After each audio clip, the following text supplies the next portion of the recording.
ఫీజులు మామూలుగా వైఎస్ఆర్సీపీ ప్రభుత్వంలో ప్రతి క్వార్టర్ అయిపోయిన వెంటనే ప్రతి 3 నెలలు అయిపోయిన వెంటనే 4వ నెలలో వెరిఫికేషన్ చేసి 5వ నెలలో ఫీజులు ఇచ్చే పరిస్థితి నుంచి ఏకంగా సంవత్సరం అయిపోయినా కూడా 4 క్వార్టర్స్ వరుసగా 4 త్రైమాసికాలకు సంబంధించిన ఫీజులు పెండింగ్లో పడిన నేపథ్యంలో వసతి దీవెనకు సంబంధించి ప్రతి ఏప్రిల్ మాసంలోనూ క్రమం తప్పకుండా వసతి దీవెన కింద పిల్లలకు తోడుగా ఉంటూ మరో 1100 కోట్ల రూపాయలు వైఎస్ఆర్సీపీ ప్రభుత్వం క్రమం తప్పకుండా ఇస్తా ఉన్న నేపథ్యంలో అది ఇవ్వని చంద్రబాబు నాయుడు గారి ప్రభుత్వాన్ని గట్టిగా నిలదీస్తూ విద్యా దీవెన వసతి దీవెనకు సంబంధించి విద్యా దీవెన కింద 2800 కోట్ల బకాయిలు, వసతి దీవెన కింద 1100 కోట్ల రూపాయలు, మొత్తం 3900 కోట్ల రూపాయలు చంద్రబాబు నాయుడు గారిని గట్టిగా డిమాండ్ చేస్తూ చదువుకుంటా ఉన్న పిల్లలకు తోడుగా ఉండే కార్యక్రమంలో భాగంగా పిల్లలతో కలిసి వైఎస్ఆర్సీపీ జనవరి 3వ తారీఖున కలెక్టర్ల కార్యాలయాలకు వెళ్ళి రిప్రజెంటేషన్ ఇచ్చి డిమాండ్ చేసే కార్యక్రమం జనవరి 3వ తారీఖున చేస్తుంది. 3 ప్రోగ్రాములు డిసెంబర్ 11వ తారీఖున, డిసెంబర్ 27వ తారీఖున, జనవరి 3వ తారీఖున రైతులకు సంబంధించి పెంచిన కరెంటు ఛార్జీలకు సంబంధించి పిల్లలకు సంబంధించిన ఫీజు రీయింబర్స్మెంట్ బకాయిలకు సంబంధించి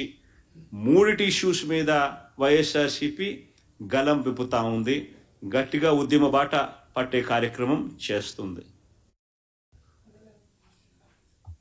ప్రజలు ఎదుర్కొంటా ఉన్న సమస్యల మీద మరీ ముఖ్యంగా 3 ప్రధానమైన అంశాల మీద, రైతుల సమస్యల మీద, కరెంటు ఛార్జీల బాదుడు మీద, పిల్లలకు చదువు సంబంధించి ఫీజులు కట్టలేని పరిస్థితిలో ఉన్న పిల్లలు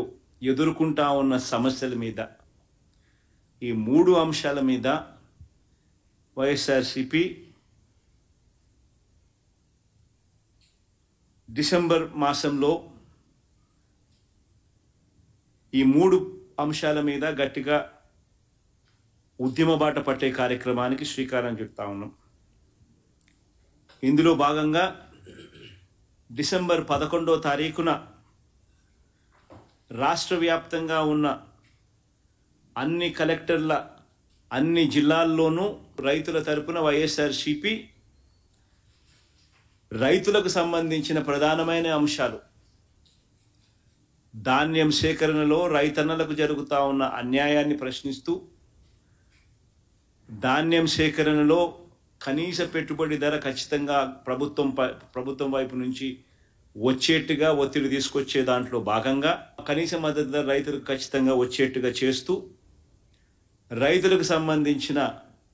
ఆ ప్రస్తావనతో పాటు పెట్టుబడి సహాయం కింద 20,000 రూపాయలు ఏదైతే రైతులకు ఇస్తామని చెప్పారో ఆ 20,000 రూపాయలకు సంబంధించి పెట్టుబడి సహాయం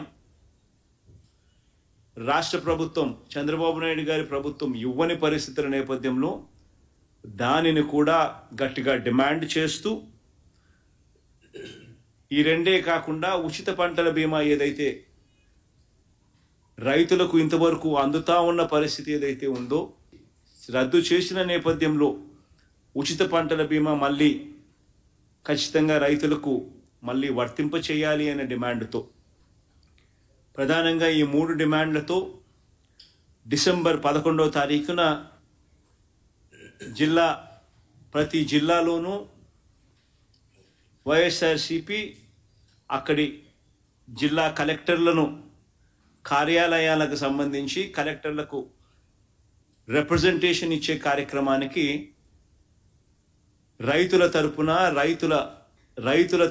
రైతులందరితో కలిసి ర్యాలీగా వెళ్ళి కలెక్టర్లకు రిప్రజెంటేషన్ ఇచ్చే కార్యక్రమం డిసెంబర్ 11వ తారీఖున వైఎస్ఆర్ కాంగ్రెస్ పార్టీ చేస్తుంది. అదేవిధంగా డిసెంబర్ 27వ తారీఖున రాష్ట్ర ప్రభుత్వం, చంద్రబాబు నాయుడు గారి ప్రభుత్వం ఏదైతే కరెంటు ఛార్జీల బాదుడు కార్యక్రమం ఏదైతే చేసిందో ఎన్నికలప్పుడు తాను కరెంటు ఛార్జీలు తగ్గిస్తాను అని చెప్పి ప్రజలను మోసం చేస్తూ ఆయన చేసిన అనేక మోసాలలో సూపర్ 6లు సూపర్ 7లు ఎలాగో గాలికి ఎగిరిపోయాయి. ఆ కార్యక్రమం అనేది గాలికి ఎగిరిపోయి ఈ బాదుడు కార్యక్రమం చంద్రబాబు నాయుడు గారు తీసుకొచ్చిన ఈ నేపథ్యంలో కరెంటు ఛార్జీలు తగ్గకపోగా కరెంటు ఛార్జీలు బాదుడే బాదుడు పేరుతో పెంచిన నేపథ్యంలో ప్రజల తరపున పెంచిన ఈ కరెంటు ఛార్జీలను తగ్గించమని చెప్పి పెంచబోయే ఈ కరెంటు ఛార్జీలను జనవరి మాసంలో ఇంకా ఫర్దర్గా పెంచబోయే ఈ కరెంటు ఛార్జీలను ఇంకా ఫర్దర్గా తగ్గించమని చెబుతూ ఇప్పటికే 6,000 కోట్ల రూపాయలకు సంబంధించిన బాదుడు ఆల్రెడీ కరెంట్ బిల్స్లో ఇప్పటికే రిఫ్లెక్ట్ అవుతా ఉంది. మరో 9,000 కోట్ల రూపాయలకు సంబంధించిన బాదుడు ఈ నెల కరెంటు బిల్స్లో, అంటే రేపు నెల వచ్చే కరెంటు బిల్స్లో అది కూడా రిఫ్లెక్ట్ కాబోతా ఉంది.